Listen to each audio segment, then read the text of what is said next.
It's a pleasure to be here in Edinburgh, Scotland, the birthplace of the needle and syringe. Less than a mile from here in this direction, in 1853, a Scotsman filed his very first patent on the needle and syringe. His name was Alexander Wood, and it was at the Royal College of Physicians.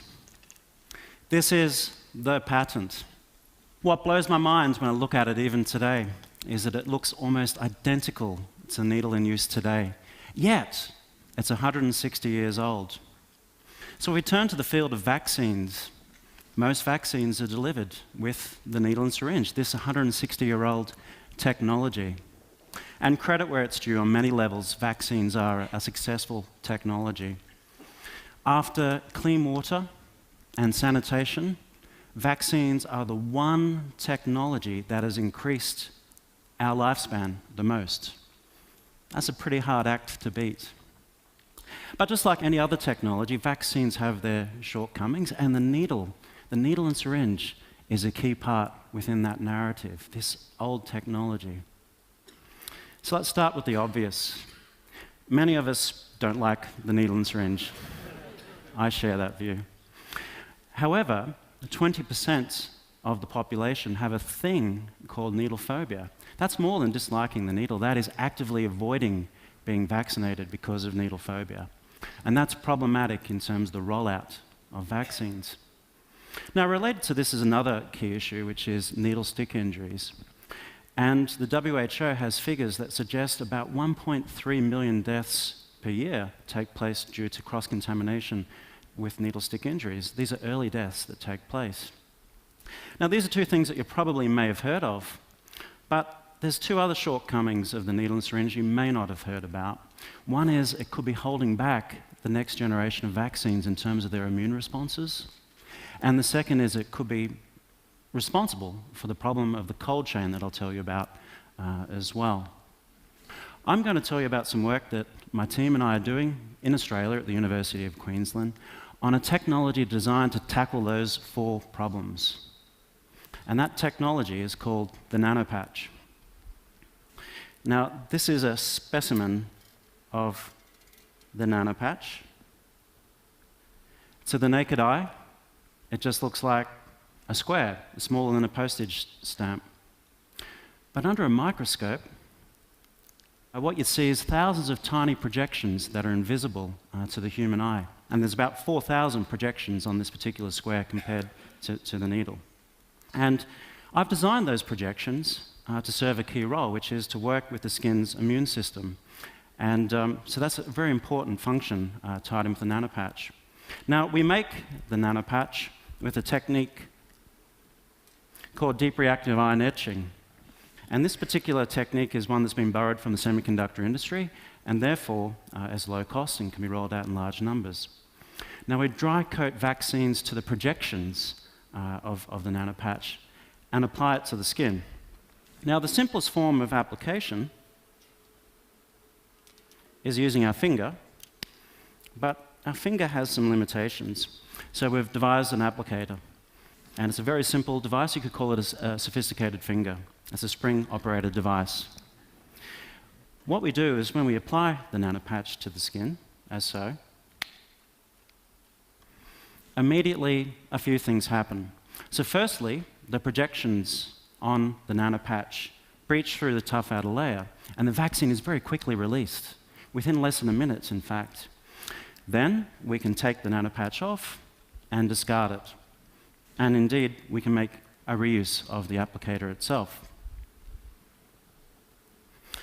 So that gives you an idea of the nanopatch, and immediately you can see some key advantages. We've talked about it being needle-free. These are projections that you can't even see. And of course, we get around the needle phobia issue as well. Now, if we take a step back and think about these other two really important advantages, one is improved immune responses through delivery, and the second is getting rid of the cold chain. So let's start with the first one, this immunogenicity idea. It takes a little while to get our head around, but I'll try to explain it in simple terms. So I'll take a step back and explain to you how vaccines work in a simple way. So vaccines work by introducing to our body a thing called an antigen, which is a safe form of a germ. Okay? Now that safe germ, that antigen, tricks our body into mounting an immune response, learning and remembering how to deal with intruders. When the real intruder comes along, the body quickly mounts an immune response to deal with that vaccine and neutralizes the infection. So it does that well. Now, the way it's done today with the needle and syringe is most vaccines are delivered that way with this old technology in the needle, but it could be argued that the needle is holding back our immune responses. It's missing our immune sweet spot in the skin. To describe this idea, we need to take a journey through the skin, starting with one of those projections, okay, and applying the nanopatch to the skin, and we see this kind of data. Now, this is real data. That thing that we can see there is one projection from the nanopatch that's been applied to the skin, and those colors are different layers. Now, to give you an idea of scale, if the needle was shown here, it would be too big. It would be 10 times bigger than the size of that screen, going 10 times deeper as well. It's off the grid entirely. You can see immediately that we have those projections in the skin. That red layer is a tough outer layer of dead skin, but the brown layer and the magenta layer are jammed full of immune cells.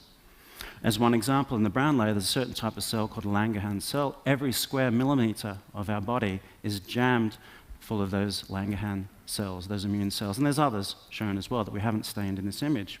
But you can immediately see that the nanopatch achieves that penetration. Indeed, we target thousands upon thousands of these particular cells just residing within a hair's width of the surface of the skin. Now, as the guy that's invented this thing and designed it to do that, I found that exciting. But so what? So what if you've targeted cells? In the world of vaccines, what does that mean? Now, the world of vaccines is getting better. It's getting more systematic. However, you still don't really know if a vaccine is going to work until you roll your sleeves up and vaccinate and wait. It's a gambler's game even today. So we had to do that gamble. We obtained an influenza vaccine, we applied it to our nanopatches, and we applied the nanopatches to the skin, and we waited. And this is in the live animal. And we waited a month, and this is what we found out. This is a data slide showing the immune responses that we've generated with the nanopatch compared to the needle and syringe into muscle. So on the horizontal axis, we have the dose shown in nanograms. On the vertical axis, we have the immune response generated, and that dashed line, that dashed line indicates the protection threshold. If we're above that line, it's considered protective. If we're below that line, it's not. So the red line is mostly below that curve, and indeed there's only 1 point that's achieved with the needle. That's protective, and that's with a high dose of 6,000 nanograms. But notice immediately the distinctly different curve that we achieve with the blue line. That's what's achieved with the nanopatch. The delivered dose of the nanopatch is a completely different immunogenicity curve. That's a real fresh opportunity. Suddenly we have a brand new lever in the world of vaccines. We can push it one way, where we could take a vaccine that works but it's too expensive and get protection with 1/100th of the dose compared to the needle. They could take a vaccine that's suddenly $10 down to 10 cents, and that's particularly important within the developing world. But there's another angle to this as well. You could take vaccines that currently don't work and get them over that line and get them protective. And certainly in the world of vaccines, that can be important. Let's consider the big three.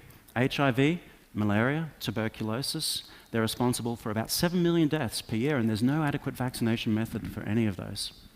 So potentially, with this new lever that we have with the nanopatch, we can help make that happen. We can push that lever to help get those candidate vaccines over the line. Now, of course, we've worked within my lab with many other vaccines that have obtained similar responses and similar curves to this, what we've achieved with influenza. I'd like to now switch to talk about another key shortcoming of today's vaccines, and that is the need to maintain the cold chain. As the name suggests, the cold chain, it's the requirement of keeping a vaccine right from production all the way through to when the vaccine is applied, to keep it refrigerated. Now, that presents some logistical challenges, but we have ways to do it.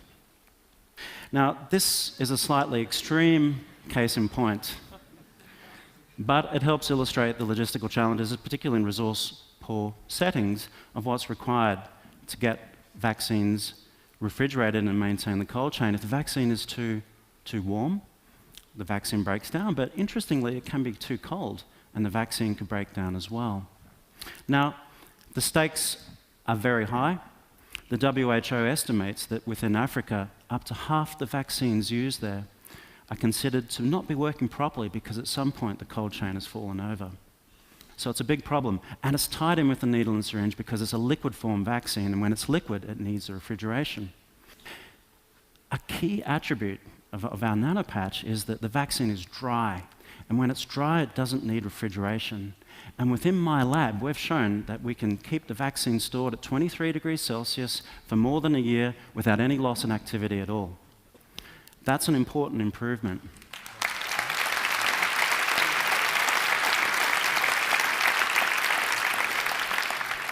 We're delighted about it as well.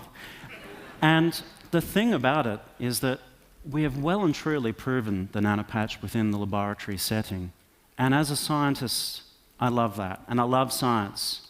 However, as an engineer, as a biomedical engineer, and also as a human being, I'm not going to be satisfied until we've rolled this thing out, taken it out of the lab, and got it to people in large numbers, and particularly the people that need it the most. So we've commenced this particular journey, and we've commenced this journey in an unusual way. We've started with Papua New Guinea.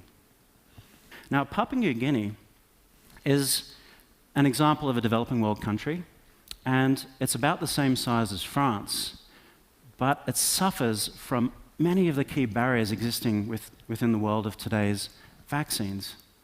There's logistics. Within this country, there's only 800 refrigerators to keep vaccines chilled. Many of them are old, like this one in Port Moresby. Many of them are breaking down, and many are not in the highlands where they're required. That's a challenge. But also, Papua New Guinea has the world's highest incidence of HPV, human papillomavirus, the cervical cancer vaccine. Yet, that vaccine is not available in large numbers because it's too expensive. So for those two reasons, with the attributes of the nanopatch, we've got into the field and worked with the nanopatch and taken it to Papua New Guinea, and we'll be following that up shortly. Now, doing this kind of work is not easy. It's challenging, but there's nothing else in the world I'd rather be doing. And as we look ahead, I'd like to share with you a thought. It's the thought of a future where the 17 million deaths per year that we currently have due to infectious disease is a historical footnote. And it's a historical footnote that's been achieved by radically improved vaccines.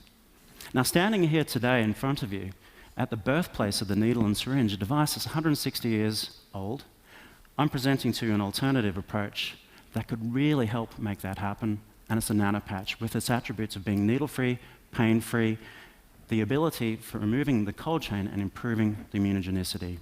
Thank you.